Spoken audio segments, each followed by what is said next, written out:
UFC 289 this weekend from Vancouver, British Columbia, Canada. In the main event, I mean, it's kind of underwhelming. It's Amanda Nunes versus Irene Aldana for the Bantamweight Championship. In the co-main event, though, and probably the fight most people are looking forward to on this card this Saturday, you got Charles Dvorak Oliveira taking on Beneil Dariush. The winner will likely fight Islam Makhachev in Abu Dhabi in October, so a big fight in the co-main event, but my goodness, this card is weak for a pay-per-view.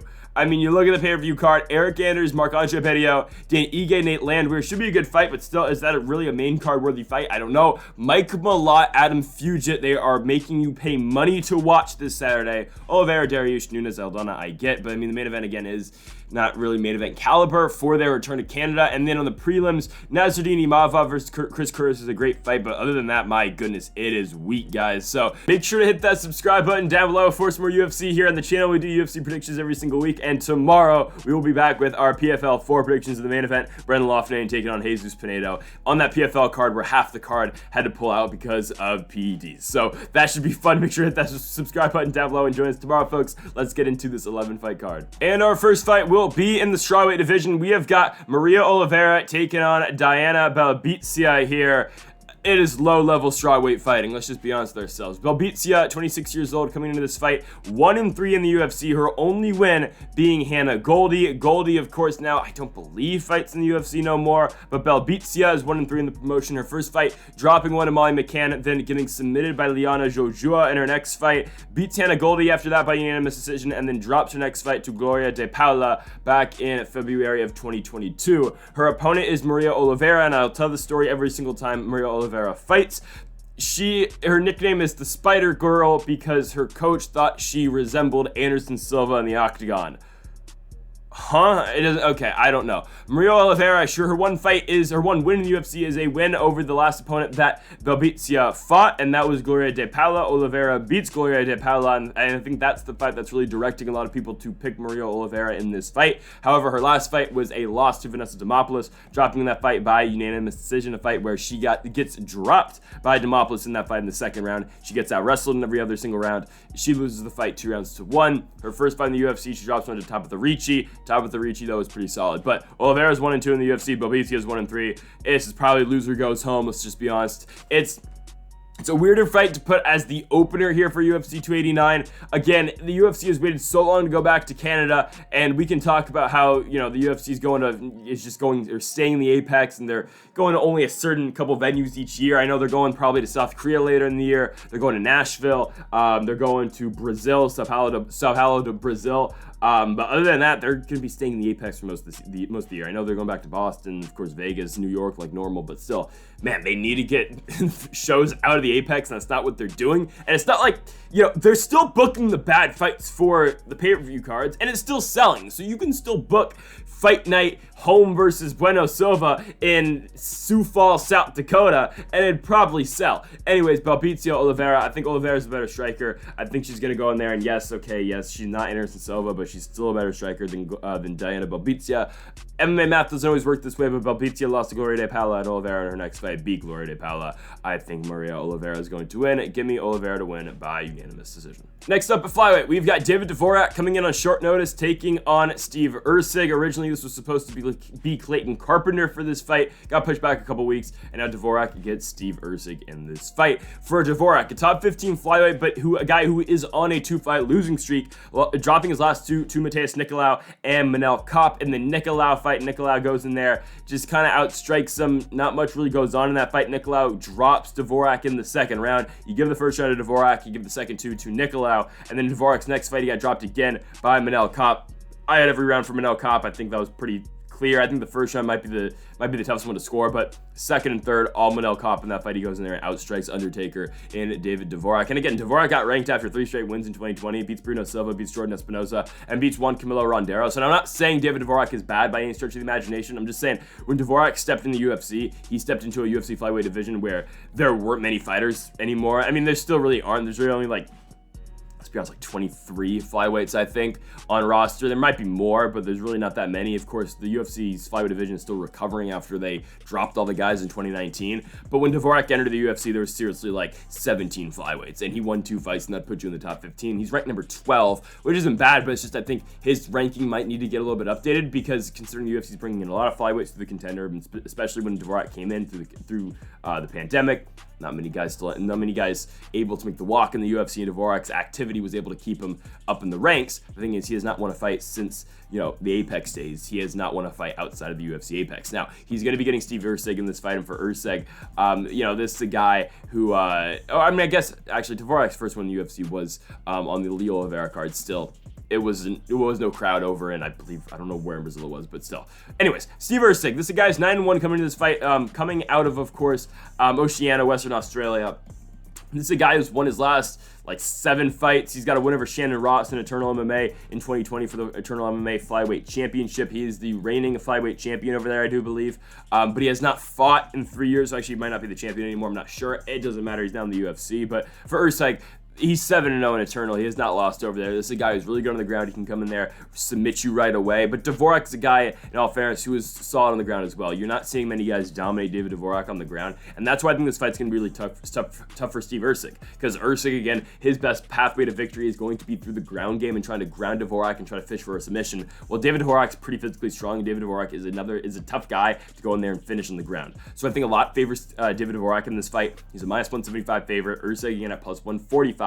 If Dvorak's able to keep this fight on the feet, he should have it all day long. I'm not saying Dvorak's the best striker on the feet, but against a guy like Steve Erceg, he is way better on the feet. I think Erceg, again, he'll try a lot, try to get this fight on the ground. He'll fish for a lot of submissions, but I think in the end, David Dvorak should be able to win. David Dvorak should punch him up and win this fight by unanimous decision. Next up, we have got Kyle Nelson taking on Blake Bilder here. And for Kyle Nelson, one of the tougher records that you're going to see in the UFC. This is a guy who's 1-4-1 in the promotion. His only win coming in September of 2019, a win over Marco Polo Reyes. Yes, he's not won a fight since 2019, and he has fought 3 times since 2019. When you look at the UFC run of Nelson, he comes in his first fight, UFC 231, in Canada, Holloway Ortega. He drops a fight to Carlos Diego Ferreira. Ferreira knocks him out in the second round. Then he gets Matt Sales in his next fight over, and again, Canada. He loses by arm triangle choke on the Ayacuinta Cowboy card. Then he has to go fight in Mexico. He wins. This is his only win against Marco Polo Reyes. He knocks him out in the first round. Drops the next fight to Billy Quarantillo in the Apex by knockout in the third round.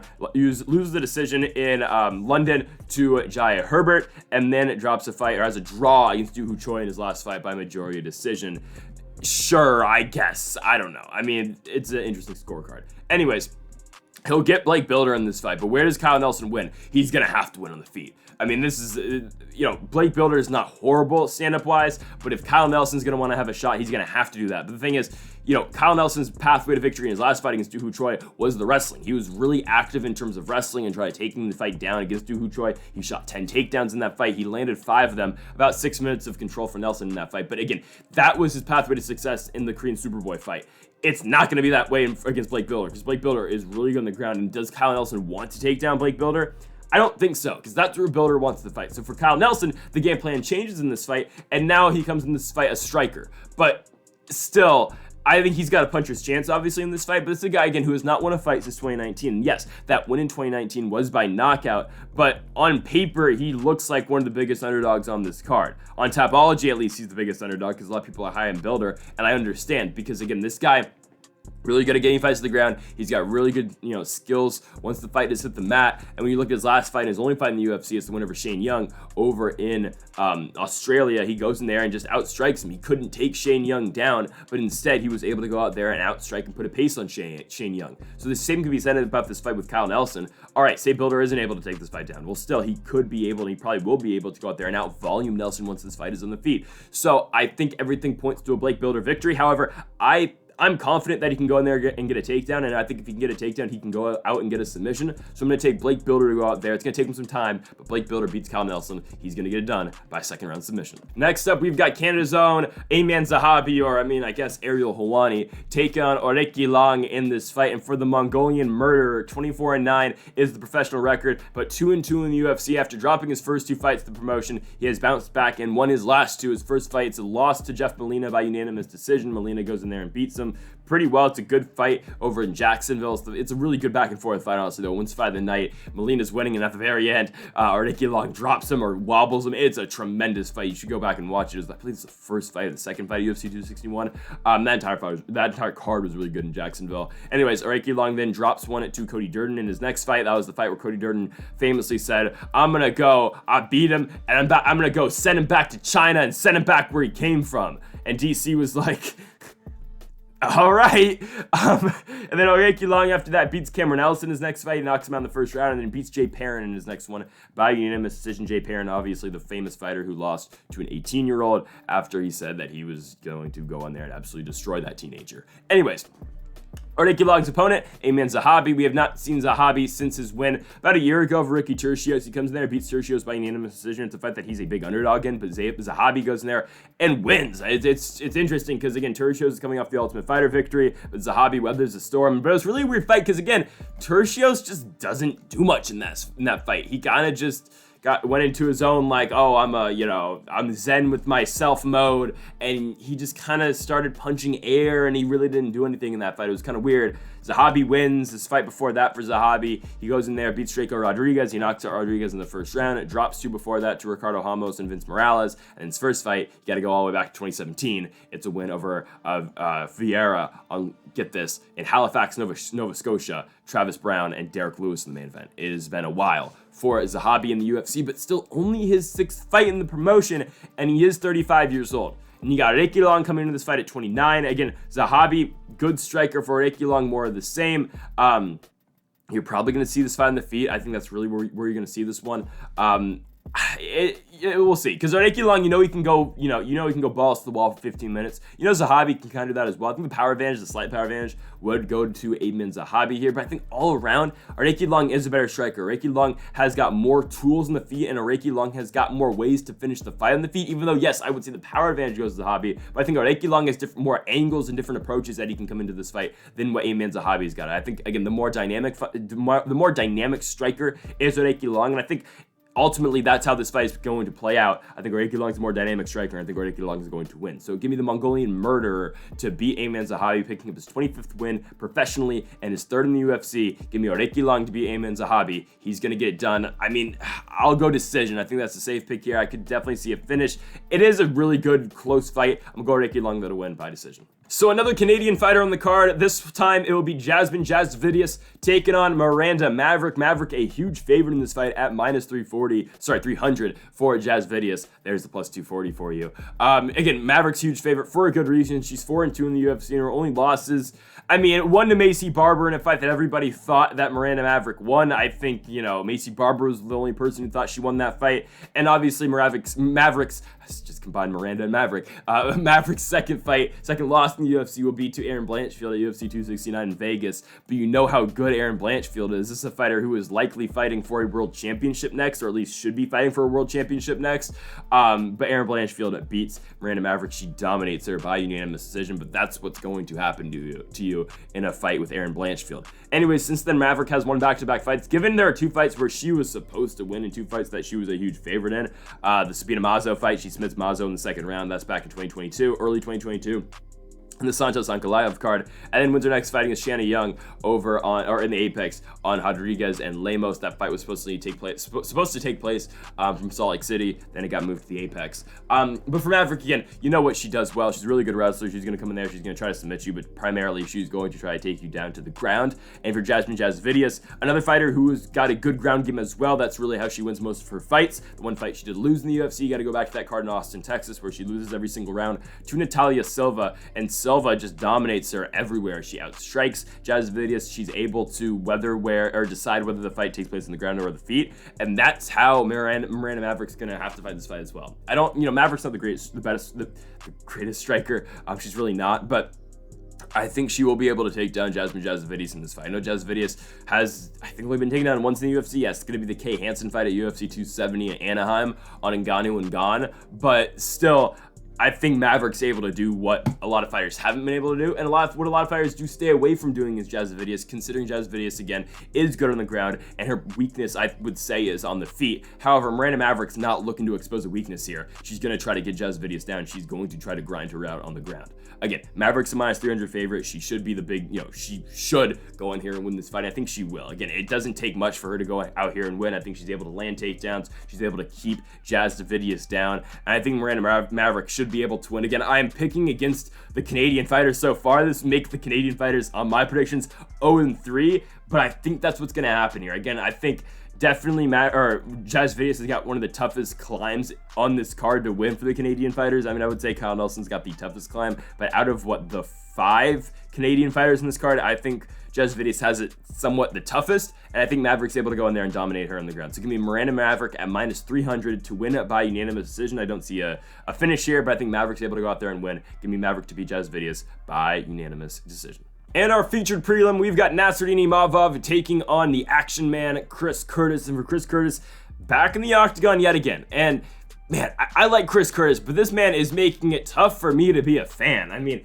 it's that old quote that guy told John Jones at the press conference. But man, it's like I like Chris Curtis, but every time this guy loses, oh my God, I have to see it on Twitter. The 20 tweets and paragraphs he's going to send about how A, the fight, how he should have got the scorecards, and B, that he's mad that he's dropping in the rankings. It's like, dude, none of that really matters, and it still doesn't matter because, okay, now he's fighting another ranked opponent in Nasruddin Imavov here. I think Curtis ranks like, what, number 15? Imavov's like 13, something like that. I'm not sure of the rankings. I don't know they exist. That's a Chael Sonnen saying, but still, Curtis and Imavov, this is the fight for Chris Curtis to get back in there. And sure, did he beat Kelvin Gastelum? No, he didn't. I don't think he beat Gastelum, and I think Curtis is, the 2 fights that he's lost, he's really argued both of them. And I know the second round is the deciding round of the Gastelum fight. It is ridiculous that a judge scored the 3rd round not for Chris Curtis. He won the 3rd round. But did you really have a real argument of winning the fight? No, not really. It would have been kind of, if Chris Curtis won on the scorecards against Gastelum in Miami at UFC 287. And then Curtis's other loss, it's the Jack Hermansson fight. Okay, Hermansson was running a little bit, but still, like, Curtis wasn't doing much. He couldn't land, so Hermansson was fighting an effective game plan. And, like, what Hermansson came out there to do was effective, and he beat Chris Curtis. Now, Curtis' fight in between his 2 losses in the UFC is the Joaquin Buckley win. He knocks out Buckley in the 2nd round. And Curtis, again, Imavov is somewhat hittable. So if Curtis is able to land that big shot like, what he did against Buckley, it might be night over for Nasruddin Imavov. Now, Imavov's a guy who's 4-2 in the UFC. His only losses being the Phil Hawes loss back in 2021, and the loss over Sean Strickland, or to Sean Strickland, in his last fight, January of 2023. That was the first card of the year. It was a main event spot. Went 5 rounds. Sean Strickland went in there and beat him. Now, that fight was at 205 pounds, I do believe, if I'm not mistaken. Yeah, it was at 205. So there's something there. But again, you get Chris Curtis taking on Imavov. And oh, by the way, Curtis, of course, Extreme Couture guy. Who else is an Extreme Couture guy? Oh yeah, of course, Sean Strickland. So Curtis and Strickland are training partners. They train all the time. This is, again, same game plan it's going to be for the Extreme Couture guys in this fight against Nasruddin Imavov. And normally, I would probably take Imavov in this fight, but I'm going to take the action man. Because again, Sean Strickland just fought him. And who trains every single day with Sean Strickland? Chris Curtis. That's the deciding factor for me in this fight. I really think it is. I think if Curtis, again, he's always in there with Imavov, but he's always in there with Strickland. I think that's going to pay huge dividends for him in this fight. And again, I like Curtis' striking a lot. He's just going to have to get going. He's going to have to get going against Imavov because Imavov will get going as well. He's going to try to take Curtis down potentially, but Curtis has not been taken down so far in the UFC, so I really wouldn't have too much concern in that realm for the action man and Curtis. But striking wise, as long as Curtis can get going, and as long as it doesn't take Curtis a long time to get going, he should be able to win. But the thing is, his last 3 fights is taking him a lot of time to get going. I know his wins where he wins by knockout against Brendan Allen and Phil Hawes, it takes him a while too. And even Joaquin Buckley, it takes him a minute, but eventually he gets the knockout. He's going to have to get going though, because again, Imavov will win rounds against you, and Imavov, if he's ahead, he will beat you. So Curtis is going to have to really start early in this fight. I know, again, that's how he lost the fights to Hermansson, and his last fight to Gastelum is just that he couldn't get going. So I think Curtis is able to win. I think he's able to, if not win the first, because he's a slow starter, able to win the second and the third. Chris Curtis goes in there and wins. I think, but honestly though, will he be able to, he might win by knockout though. I'm gonna take Curtis by decision. I think Curtis is able to win 2 and 3. Give me the action man to come in there in Canada and pick up a win. Again, if he loses, you're gonna hear about it on Twitter. But give me Chris Curtis to win by unanimous decision. Ladies and gentlemen, they are making you pay for this fight. Marc-Andre Barriault and Eric Anders is your main card opener. Oh my goodness. I mean, wow. I don't. Where do we start here? I mean, it's just odd. This is a main card fight. The plus side, someone probably gets knocked out here, and you probably get an exciting finish to start off the card. But I honestly wouldn't be surprised if this is just a boring decision. I wouldn't be surprised if Barriault just comes in here and just kind of just outstrikes him, and it's not all that entertaining, because Barriault has some of those fights sometimes. Given the Dalton and Bula fight wasn't horrible where it went to decision, but I mean, man, Barriault had a really tough start to his UFC career. Drops a bunch of fights, finally wins one though against Abu Azaitar, then beats Dalton Bula, gets knocked out against Chidi Njokuani, beats Jordan Wright by submission, loses by submission to Anthony Hernandez, and then beats Julian Marquez in his next fight by TKO. And given he looked good in the Marquez fight, it's probably been Barriault's best performance, I think, and it's the fight that earned him this spot on the main card. He did lose the first round to Marquez, but he comes back in the second and really just goes all for it. And he beats Marquez. He knocks him out, finishes him with a minute to go left in that second round. Now he gets Eric Anders, and Anders is a guy who was dropping a bunch of fights, but did beat Kyle Dawkins in his last one. Finished Kyle Dawkins on that Orlando card in December of 2022. Comes in there in the second round, drops Dawkins, and beats him. It's a good win. Actually, no, he dropped Dawkins in the first round, but still, it's a good win for Anders. Good win. It takes Dawkins out the UFC. Before that, for Anders, though, drops back-to-back fights to Jun Young Park and Andre Muniz. You'll probably see Anders wrestle in this fight, even though, actually, he doesn't want the fighting his Barriault down, because Barriault is I would say he's a decent submission guy. I wouldn't say great, but he's solid down there. I know he only has one submission win, and that is the Jordan Wright finish. But still, I don't know. I mean, this is just such a... I guess, actually, maybe Anders does take him down. I forget what I said. Probably Anders does take him down. Or just try to take him down. But again, Anders isn't a guy who's going to be all that, offensive with the jiu-jitsu either. He's going to try and go in there. He's going to try to punch, of course, once he gets down the ground. He's going to try to ground and pound Marc-Andre Barriault. On the feet, I think Barriault's a better striker. I think he is. Anders is a little bit slow. I think, again, Anders just throws big shots and tries to knock you out with them. For Barriault, more of a technical striker. And again, more technical striker does have power as well. You look at Barriault's last fight, again, Marc-Andre Barriault knocks out Julian Marquez, standing TKO win. He kind of just blitzes him, eventually gets the finish. If he's able to do that against Anders, I think he will, pressure Anders a lot, and Anders might get lost out there, and Anders will kind of wilt under the pressure, because Barriault, again, can press him back against the fence and really just get in his face and try to finish him that way. And I think, honestly, that's what's going to happen. But do I think, am I going to bank on the finish? I don't know. I think, okay, for the UFC's sake, and for the crowd's sake, and for Canada, who at this point I think will be 0-3 so far in the card, give me our first Canadian to win. Marc-Andre Barriault is going to go in there. I think he wins it in impressive fashion. He backs up Eric Anders against the fence, and he'll win the fight, and he will knock out Eric Anders, give him the huge result in front of the Canadian crowd. Marc-Andre Barriault wins. Give me him to win by first round knockout. Okay, don't get me wrong. Like I said in the open, this is a tremendous fight. Dan Ige versus Nate the Train Landwehr. It's a great fight. I don't know why it's not going third to last. I really don't know why Mike Malott and Adam Fugitt is higher on the card than this, but this is a tremendous fight. And this is a fight that, honestly, on any pay-per-view card, I wouldn't be mad at it being on the main card, because it is a good card. It's just, it suffers from the rest of the card being so bad. And when this is the third best fight in the card, then that's when the card struggles. Dan Ige, Nate Landwehr is a great fight. Now, again, it's a good entertainment fight. In terms of, contendership, is not a great fight again, because is Nate Landwehr or Dan Ige, are they going to be fighting for a world championship ever? I don't think so. And again, I know Nate Landwehr is a former M1 global champion, sure. But I mean, in the UFC, are either of these guys fighting for a world championship? I highly doubt it. But in terms of entertainment value, this fight is really good. But we've seen, the thing is, when I talk about fighting for a world championship and making that climb to the highest point in the UFC, we've seen Dan Ige try that. And let's be honest, guys, he has not been successful in doing so. I mean, he gets his big start when he beats Edson Barbosa by split decision on Fight Island.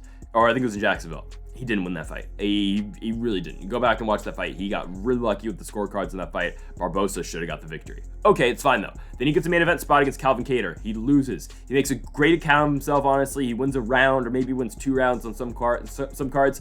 Ige fights well against Kattar on that card. It was a random Wednesday card in the summer. He beats Gavin Tucker after that, his best win, because he goes in there and knocks him out in 22 seconds against a guy in Tucker who was 13-1 at that point. Another Canadian who I wish he was on this card, honestly. I mean, he's supposed to fight Pat Sabatini. Fight never happened twice. I don't know what's going on with Gavin Tucker. His last fight was scheduled in 2022. Does the guy still fight? I don't know. And then, okay, this is where Ige gets his climb, and this is where he gets his shot to the higher points in the weight class against the guys who are contenders. He gets the Chan Sung Jungs. He loses by decision. He gets Josh Emmett. He loses by decision. He gets Mozar Evloyev. He loses by decision. He beats Damon Jackson in a good fight, but that's what he's supposed to do against Damon Jackson. It was a fight that, honestly, I think I picked Damon Jackson, and I might have. I'm not sure. But, yeah, I picked Damon Jackson to win. But Ige, again, if he is going to be on this in this point in the UFC where he is one of these fighters who is in the top 15 and who is winning fights, he's going to have to beat a guy like Damon Jackson. And I know, again, I said it going into that fight, well, if Ige doesn't win, he's probably going to the PFL. He goes out there and he wins. Now he gets Nate to train. I think he's able to beat Landwehr, because Landwehr's a good fighter. I mean, he's going to come out there and he's going to make it a fight. He's going to get in your face and he is going to strike with you. I mean, hell, watch the David Onama fight if you are looking for a very impressive Nate Landwehr fight. It's great. He's always in Onama's face. The Ludovic Klein fight as well. This guy always comes home with the performance of the night bonus, whether it be with the finish or whether it be by a finish or by a fight. You look at the Darren Elkins fight. He is in Elkins' face that entire fight. Landwehr is always going to produce tremendous fights and great fights. My thing, though, with this fight is he's likely going to lose to Ige because Ige, skill-wise, is better.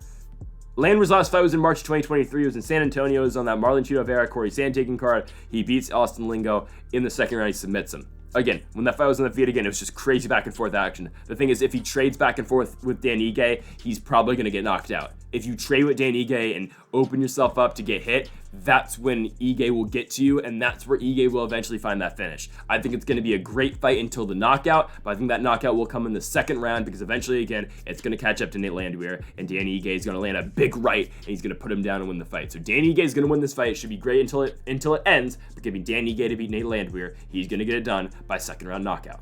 Okay, so Canada's biggest prospect, maybe, Mike Malott, gets a shot in the main card against Adam Fugitt. It's a fight they set up to win. Let's just be honest. They want Mike Malott to win this fight so bad in front of the home crowd. Like, the UFC needs Malott to win.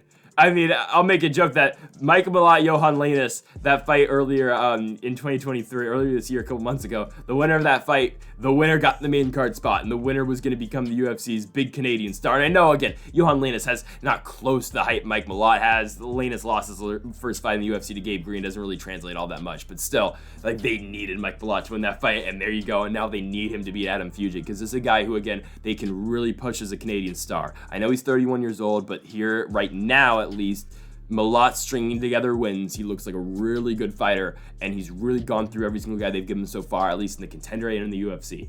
In his 3 fights, if you include the contender series, they haven't gotten out of the first round yet. His contender series fight is a submission to guillotine choke win in the first round. Then against Mickey Gall, knocks him out in the first. Then against Johan Lanus, he submits him in the first round. Malott has gone in there and he has gotten finishes and he has produced results every single time he stepped in the octagon. This guy's a good striker. He's a good grappler as well. All around, Mike Malott is a tremendous fighter. He is training out of Team Alpha Male now in Sacramento, but he gets Adam Fugitt in this fight. For Fugitt, 1-1 in the UFC, gets the shot in the promotion after beating Solomon Renfro in LFA, where he knocks him out in the first round, a fight that he was a plus 350 dog in for Renfro. He's still fighting in LFA. He got a shot in the contender against Johnny Parsons, where he lost. We'll see if Renfro can make his way back to at least the contender series this year. He's only 26 years old. If he wins his fight in a couple weeks, I think he will get that next call to the contender series yet again. But for Fugitt, again, he beats Renfro, where he knocks him out, a huge underdog victory. He drops one to Michael Morales after that on Amanda Nunes' last card. He's a plus 450 dog on short notice. Morales beats him in Dallas, Texas, and then he beats Yukashu Kinoshita in his next fight. He finishes him on the ground by TKO in the first round on that card. That was originally supposed to be in South Korea. Instead, it ended up at the UFC Apex at like 3 in the morning. It was crazy. But for Fugitt, how is he going to beat Mike Malott? I don't know, because Fugitt has been knocked out 2 times before in his career. I think, and on the ground, yeah, Fugitt can hold his own, but I don't really think that's where he's going to go. if Fugitt's going to win, he's going to have to land a big shot. Again, it kind of reminds me of the Solomon Renfro spot where he's a huge dog. Big spot for Renfro, where again, if Renfro beat, or it's a big spot for Malott, like it was for Renfro. If Renfro beat Fugitt, he was likely on his way back to the contender at the very least, or maybe again another shot, or a shot just straight into the UFC. And Fugitt came in there, weathered the storm, and pulled off the big upset. That's great. But in this one, it's going to have to be something similar. I really think so. Because I don't really see him beating Mike Malott. Malott's really good stand-up wise. He's a really good striker. He's got big power on the ground. He's really good down there as well. He knows what he's doing. I mean, he's one of alpha males, again, big prospects. He's Canada's as a whole huge prospect. I think Malott, though, with the hometown crowd, I don't think he's from Vancouver. I'm not sure where in Canada Malott is from. He's from Ontario, not from British Columbia.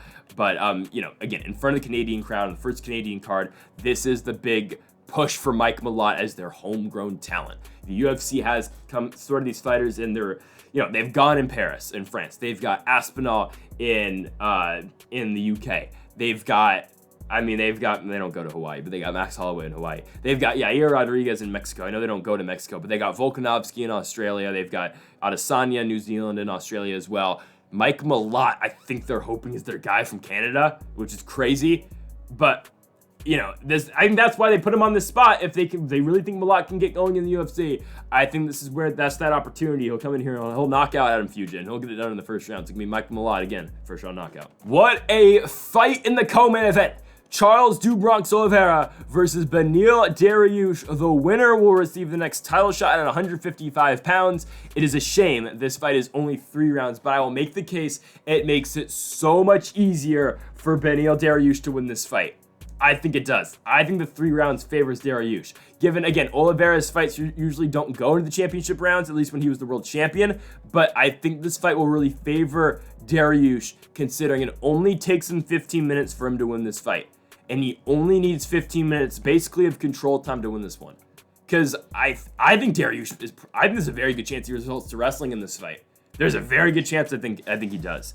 And I think he keeps top pressure, top control. He gets into half mount or half guard, and he does not let Oliveira do anything from there. And there's a very good chance that happens. And I'm not saying that because of Oliveira's last fight where, yes, Islam beats him on the ground. That's not what it is. It's just I think that's how good of a wrestler Dariush is. Stand-up wise, I think Oliveira is really good still. I've been on record saying I think Oliveira, given what he can do on the ground, it makes Oliveira one of the best strikers in the 155-pound weight class. Not strike for strike, obviously. And I think people misunderstand when I say this about Oliveira. When I said Oliveira and Gagey, I think MMA-wise, maybe Oliveira is a better striker. That's not because I think Oliveira can straight up outstrike Gagey, but I think it's the threat of the grappling and the threat of the jiu-jitsu is what makes Oliveira so good. So that's why I talk about MMA striking. Oliveira is great, but in a straight Muay Thai fight or in a straight kickboxing fight, Oliveira, Gagey, obviously Gagey would beat him, but in terms of MMA, with the threat of wrestling and threat of grappling and the threat of all that stuff, and with BJJ, that's what makes Oliveira better than Gagey, is because Gagey is always concerned about the grappling game of Oliveira, but we know what Oliveira is not concerned about, the wrestling game of Justin Gagey. So that's why MMA striking wise, it makes Oliveira slightly better. I'm not saying again he's a better striker than Justin Gagey, but in terms of everything involved, that's what makes Oliveira so dangerous, and that's what made him win that fight against Justin Gagey. When there was no threat of the grappling, at least Oliveira didn't try for anything, but Gagey always knew in the back of his head that it was there. Now, Beneil Dariush Oliveira. Okay, there is going to always be a threat of that in this fight, but the difference with Beneil Dariush and Justin Gagey is that Beneil Dariush is a lot better on the ground than what Justin Gagey is. Now, in Dariush's last fight, he got taken down 4 times by Mateusz Gamrot. Gamrot could not hold him down, though. The thing is, again, Charles Oliveira will be able to hold you down. And Gamrot's really been the only guy since, Anthony Rocco Martin back in 2014 that has taken down Beneil Dariush. Dariush does not get taken down often, and that was what was different against Gamrot. But the thing is, Gamrot couldn't keep up on the feet against Dariush. Dariush made Gamrot look like an amateur stand-up wise, which is big, because again, if Dariush's striking game can get better, this guy's a problem, and his striking game is better, and it is improving mightily right now. When you look at him and Charles Oliveira, again, I think Dariush, striking-wise, is he really going to be concerned about the grappling of Oliveira? Obviously, he's always going to be, because that's always going to be in everyone's mind when you're fighting Bronx Oliveira. This guy, again, is one of the best grapplers, one of the best jiu-jitsu players in UFC history. That's how good Charles do Bronx Oliveira is. But striking-wise, again, Can Dariush outstrike Oliveira and at the same time keep the fight standing? I think he can. But I definitely think there's a chance as well that Beneil Dariush just goes in there, and this is an approach that might not happen, but it was something that people didn't think of when he fought Tony Ferguson. I'm just saying, I think it's definitely possible. There's a chance Beneil Dariush goes out there and just grounds Oliveira and does not allow Oliveira to do anything once the fight hits the mat. And Oliveira cannot get back up. He's stuck on his back. He's just throwing up triangles. He's throwing up submissions. But if Dariush can pass the half guard, what is Oliveira going to do if he's stuck there? Now, I think Charles has got a shot, obviously. But I think just the grappling game of Dariush and the wrestling game that Dariush possesses makes this a very tough stylistic matchup for Charles Oliveira. Because I was wrong when I said Oliveira I thought could beat Makhachev. I thought he could. I thought his jiu-jitsu was going to outweigh the sambo game of Makhachev. But honestly, I thought either that was going to happen or I thought Oliveira was just going to be able to go in there and knock him out. Obviously, that didn't happen. I don't think he's going to be able to knock up Beneil Dariush. I just don't think it's possible. I mean, I think it's possible, but I don't think it's going to happen. I think Dariush is too good up there, and I think Dariush is too good defensively to get hit with a big shot by Oliveira. I know Oliveira's timing is great. That's how he knocked out Michael Chandler, and that's how he won the world championship. But I think Dariush is able to weather that. I think he's able to get out of that striking game, and on the ground, I think he's able to stay out of the way of submissions. And if he's able to not get submitted, Beneil Dariush, I think, rides this one out to a decision. I think, again, it's going to be a fight where people are going to say, damn, like, people wanted Tony Ferguson to beat him. People wanted Matthias Gamrot to beat him. People want Charles Oliveira to beat him. I think it's going to be the same exact thing. It might not be the most impressive. It might not be the most entertaining style of fight, but Dariush is able to ground him, and Beneil Dariush is able to win by decision. Beneil Dariush cements himself as the #1 contender to the lightweight championship against Islam Makhachev in October in Abu Dhabi. Beneil Dariush is going to ground Charles Oliveira, and he's going to beat him by unanimous decision. I know it's a bold pick, but that's how Dariush gets it done. Beneil Dariush is going to win, again, by unanimous decision. Main event time. The greatest women's fighter of all time is back. The Lioness Amanda Nunes. She'll be taking on Irene Aldana. Originally was supposed to be Nunes versus Juliana Pena. And honestly, I would be more into that fight. I think it'd be a better fight. I know people aren't really keen on watching Juliana Pena fight, and sure, would Nunes have beat her? Yeah, probably. But still, I think it's a fight that at least you can build up better. I think it's got more hype around it, considering it's a third fight. And oh, by the way, Juliana Pena beat Amanda Nunes. I think it would be a better fight, and I think a lot of people were happy when Pena pulled out the fight. I honestly wasn't. I'd rather have Nunes fight Pena, but you get Aldana here, and like, okay, is Irene Aldana going to beat Amanda Nunes? Let's just be honest with ourselves, guys. She's not going to. I'll just get it out of the way right now. You know why? Because Nunes is going to wrestle her. Amanda Nunes, as long as she doesn't play around, she's going to win the fight. There is a blaring weakness to the game of Irene Aldana, and it's wrestling. Like, I think Juliana Pena would beat Irene Aldana, because I think Pena would take it in, and I think Pena would just ride her out on the ground. If Nunes wants to play around and strike with Aldana, okay, yeah, Aldana could beat her. Aldana's a good striker. She's a really good boxer. She's got really good hands. And yeah, I mean, she could drop Nunes. If there's just stuck striking the entire fight, I wouldn't put it past Aldana to do that. But do I think it's going to happen? No. Because Nunes, like, let's not forget, is a really good striker, too. I thought she was washed, honestly, after she lost the first fight to Juliana. I was like, all right, she's done. Well, she goes in there and dominates Pena. And is Pena the all-around best fighter? No. But, and again, can we look at Nunes' striking in the second Juliana fight and be like, oh, okay, well, she's back. She's a great striker. No, because Pena's not a great striker either. But I don't think it's going to matter in this fight because, again, there is a glaring weakness in the game of Irene Aldana. Like, hell, if Aldana somehow beats Amanda Nunes and Juliana Pena gets the next shot, Pena's going to win. I think she's going to take her down. Like, don't forget how Holly Holm beat Irene Aldana. Holly Holm's not a wrestler, and Holly Holm grounded Irene Aldana for 5 rounds. Aldana could not get back up. I mean, I feel like, well, okay. She did that. She wrestled her, but she also outstruck her too. I think honestly, I forgot how that fight played out. Yeah, Holm does both. She wrestles her, and then she also outstrikes her as well. Aldana is good and she's got power, but like, okay, she beat Yana Santos, who was like pregnant when they fought. I mean, seriously, she beats Macy Chasson. Sure, she beats her with an up kick, and it's a great finish. It's a really interesting it's an up kick to the liver. That's something that I haven't seen ever before in MMA, but it happens. But if Nunes doesn't play around, Amanda takes her down. Amanda holds her on the ground. Nunes isn't dropping the belt to Irene Aldana. I think it's going to be, I think maybe she can find a submission because Nunes does have submission skills. I know she hasn't gotten a submission in a while. Actually, no, she submitted Megan Anderson. Yeah, I think honestly that's where I'm going to pick here. I'm either picking Nunes by decision or I'm picking Nunes by submission. I think there's a good chance she can go out there and get the sub against Aldana. I don't, honestly, though, am I going to bank on a submission? I'm not going to. I'm going to say Nunes by decision here. I think, again, the ground and pound that Nunes can bring in this fight, I think she's going to be very active once this fight just hit the mat because, again, that's the obvious and clear advantage Amanda Nunes has, is on the ground. Because you look at what Amanda's done, I know, again, it's been a lot of striking out of her, sure, but when she fought a fighter who, and again, Nunes does not fight like how John Jones fights. Again, John didn't do that against Cito Gane. He went down and took him down immediately and got the win. But how Amanda doesn't fight, because what John Jones usually does, Jones will go out there and try to beat his opponent at what his opponent does best. Okay, I will say similar to Chael Sonnen. He tried to wrestle Chael Sonnen. He submitted Vitor Belfort. He tried to wrestle Daniel Cormier. He tried to outstrike Thiago Santos. Amanda Nunes doesn't do that. Amanda Nunes wins the fight in the style of fight that she can win best. Best example, Drain her enemy. The obvious and clear weakness that their enemy had was on the ground. And what did Nunes do? She exploited it and she took their enemy down and held their enemy down.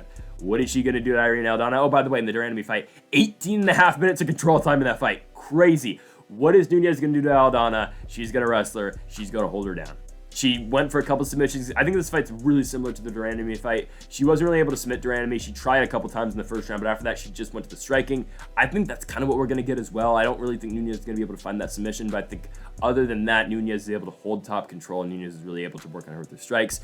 And still, the Bantamweight champion of the world, the Lioness, Amanda Nunes, retains the gold here in Vancouver, British Columbia, in the main event. So folks, thank you all for watching our UFC 289 predictions here on the channel. We'll be back tomorrow with PFL 4 predictions with the light heavyweights and the featherweights, and then we'll be back next week as well for more UFC. And the main event next week from the Apex again, we will have Marvin Vettori taking on Jared Cannonier in the middleweight division. So folks, thank you all for watching. Make sure that hit that subscribe button down below for more. Make sure to leave a like if you did enjoy the video. Make sure to comment as well if you did disagree with any of the picks. And folks, thank you all for watching. And Mamba forever.